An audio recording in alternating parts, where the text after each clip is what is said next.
begin, I want to let you all know how Webster's Dictionary defines family.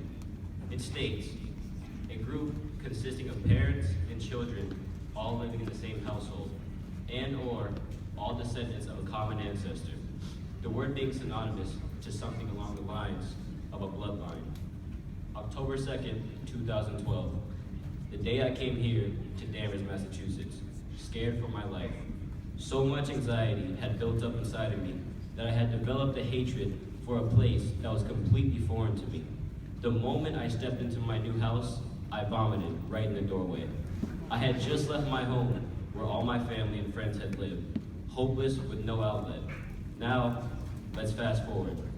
May 8th, 2014, I experienced one of the worst days of my life, which involved the splitting up of me and my three brothers into separate homes. It was a rough time in my life, and experiencing something like that generated the same feelings I had in my first moments here in Massachusetts. But I didn't come up to the podium to enumerate all the unfortunate events in my high school career. I'd much rather explain to you what made the mountains simple bumps in the road. In the span of time between my arrival and the aforementioned day, I did more than gradually become accustomed to my new surroundings. I was fortunate enough to be on the basketball team as a freshman that won a state title in 2013. And in that long journey, I was able to develop friendships and experience the camaraderie that sports can create between people. It wasn't just the championship that made that time special.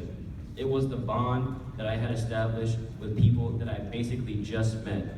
From there, the relationships began to flourish and turn into a connection that leads me to call these people my brothers.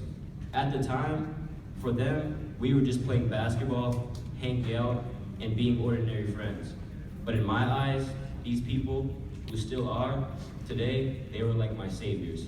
They gave me something to look forward to each day, and that was simply sharing laughs and doing things enjoyable to take my mind off other things. They introduced me to new people outside of basketball, and oftentimes the same things would happen.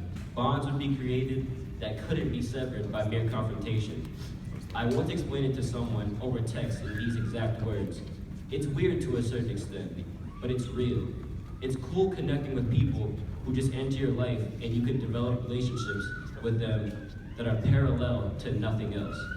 Along with friendship came academic success. Personally, I think it would be selfish to devote my achievement to my hard work solely, as there were several who guided and assisted me along the way. Starting high school about 2 months late, I was under the impression that I was destined for a rough start. But again, through the help of all my benevolent teachers and a strong work ethic, I got back on track and then some. I not only began to excel, but was able to become closer and more personal with an array of staff at DHS. Things seemed to be looking good for me at Danvers. Then, May 8th of 2014 rolled around, and the 10 steps I had taken forward got knocked 15 steps back. At least, so I thought. Yes, being separated from my family was something that weighed heavily on my conscience and provoked a lot of negativity in my life, but after this occurred, many positive things also happened. I became a part of Danvers' athletic history in being a piece of the 2015 basketball state title team as a junior that went undefeated. It was one of the best times of my life. I also met 3 people whose roles in my life are practically invaluable. Whether it be putting up with my inadvertently reclusive ways and smart aleck mouth, taking me to practice, supporting me financially, anything under the sun that anyone in this room could name right now, they did it for me. They provided me a safe haven for maintaining my academic track, keeping up with sports, and ultimately assisted me in preserving the positivity in my life. For that, they have my eternal thanks. I know it seems like I'm just ranting about the events of my life, and someone's dad up there in the stands is probably wondering when this will end, so I have to leave you with this. If you ask me, Webster had it all wrong, or at the most, half right. Family is more than those individuals that are linked to you biologically. My time here in Danvers made that sentiment extremely obvious. It is those who care for you the most and wish to see you prosper in every situation. It is those who push you to be better and make sure you never become complacent. It is the people that you can turn to when you have nowhere else to go. It is the people that take you in and treat you like family, even though not a drop of blood in your veins is the same as theirs. It is the people that you first call when you get that acceptance letter in the mail. It is those who invite you to your house during the holidays. It is the people who make you feel like moving 3,000 miles away to some place called Danvers, Massachusetts, 100% worth it. It is the people who you can text and say I love you and neither person on either end feel any kind of awkwardness.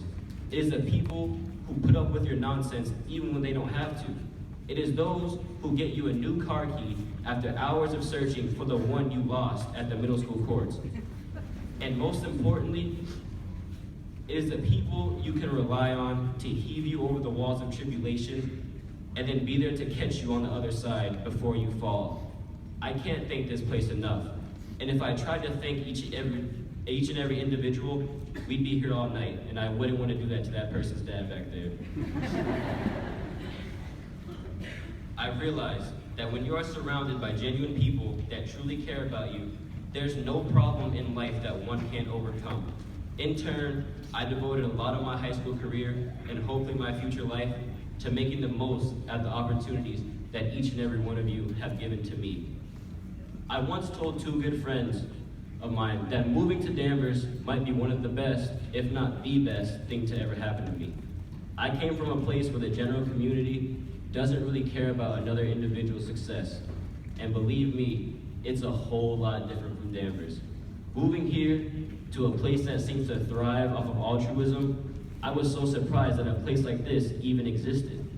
All the seemingly terrible things that happened to me in my time are somewhat evened out by the fact that I consider it a blessing that I came here. Today, being a part of state championship basketball teams, obtaining academic accolades, developing strong friendships, and being the first kid from my family to go to college makes me appreciate all the hardship that I have experienced. I am confident when I say that the same opportunities that I have today would not have been presented to me if I hadn't moved here. It's very true. Now, June 11th, 2016, a kid from Tacoma, Washington, stands in front of you, the Danvers community, and from the bottom of his heart, just wants to say, thank you.